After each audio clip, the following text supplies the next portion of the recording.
ازيك يا جوزي يا حبيبي؟ عامل ايه؟ بقولك ايه، انت سايب لي الدنيا مكركبه ومقلوبه وما اناش عارفه اروق ولا اعمل ايه. عايزاك تجيب لي طلباتي. بص بقى، هتجيب لي معاك اريال عشان عايزه اغسل الهدوم، ما غسلتش لسه، مش عارفه اغسل، مفيش اريال. وهتجيب لي معاك 2 كيلو طماطم و2 كيلو بطاطس. استنى صحيح، وعايزه 2 كيلو موز. اصل نفسي رايحه عليه. وكمان انا عايزه بامبز لابنك اللي قرفني. كل ده عايزاه يا هانم؟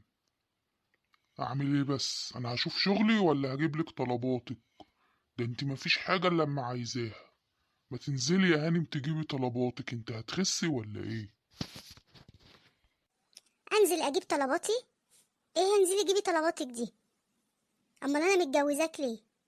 وبعدين الزباله اللي في البيت دي اللي ما اترمتش، انا لسه ما خلصتش انا عايزه ايه. لما تيجي لنا كلام تاني. وما تنساش انا عملت لك الباميه اللي انت بتحبها. كمان زبالة؟ اللهم طولك يا روح. بامية ايه؟ عملت البامية اللي انا بحبها؟ الله الله الله عليكي. لا ده انا كده هعملك كل اللي انت عايزاه. الحقيني الحقيني يا ميرو يا حبيبتي. جوزي ابن المبقعه، ابن المبقعه بيخن، وانا عرفت كل حاجه. اخرابي بيخونك؟ ازاي الكلام ده وانت ساكته؟ ازاي؟ لازم تتصرفي معاه، ده انت لازم تبهدليه. لا، ما انا لو قلت له ان انا عارفه هيبتدي يتغير معايا وهيعاملني بطريقه وحشه وهيقول لي طلقي. لكن انا بقى هستغل كل حاجه كده. دلوقتي هو هيعاملني حلو عشان خايف ان انا اعرف. انا بخليه يرمي لي الزباله ويجيب لي طلباتي وبيعمل لي كل حاجه وما بيقولش لا، ما يقدرش يفتح بقه. انا هعرف انتقم منه ازاي؟ ابن المبلوله. احي، ده انت طلعتي مش سهله، وانا اللي مفكراكي غلبانه وعبيطه يطلع منك كل ده. طب يلا بقى وريني هتعملي ايه ومنك نستفيد. انت جيت يا ابن المبلوله. بقول ابني انت ايه؟ جيت انت يا ابن بتقولي ايه؟ المحبوبه. يوه، اتلخبطت يا اخي، اتلخبطت. بقول يا ابن المحبوبه، مش انت حبيبي؟ شفت اللي حصل؟ نسيت اقولك على جارنا. واحنا مالنا ومال جارنا؟ احنا مالنا بس؟ ماله جارنا؟ قوليلي.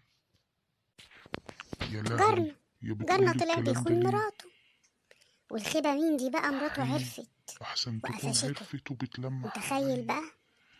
يا عارف ناويه لهوي تعمل يا فيه ايه؟ لهويان. هتقتله. بتقولي هقتله وهحطه في الاكل، هعمله باميه. عارف يعني ايه باميه؟ وانت برضه حبيبتي تصدقي الكلام ده؟ ده جوزها بيحبها خالص وما يقدرش يخونها. شوف انا بحبك قد ايه، ما يقدرش. طب بقولك ايه يا حبيبي، انا عايزه خاتم دهب غير الخاتم اللي معايا ده، لحسن ده بقى قديم قوي. وعايزه سلسله. ماشي؟ انا كنت شايفاهم في المحل وعجبني. يبقى تعالى معايا عشان نشتريهم. بس كده؟ انا عينيا ليكي يا حبيبتي، اللي انت عايزاه كله انا اجيبهولك. بصوا بقى، دي نصيحتي لكل ست. كل ست جوزها اتجوز عليها، اوعي تروحي تقولي له انت اتجوزت عليا ليه. اوعي تحسسيه بحاجه، لا. استغليه. ما تبقيش عبيطه تتخاني وتبقى عبيطه، لا. لازم تستغليه وتاخدي منه كل اللي نفسك فيه. وبعد ما تاخدي كل اللي انت عايزاه هو خايف هيعملك كل اللي في نفسك. خدي كل اللي في نفسك الاول وبعدين ابقي ادلقيه، دوسيه، ولا تفكري فيه. خلاص.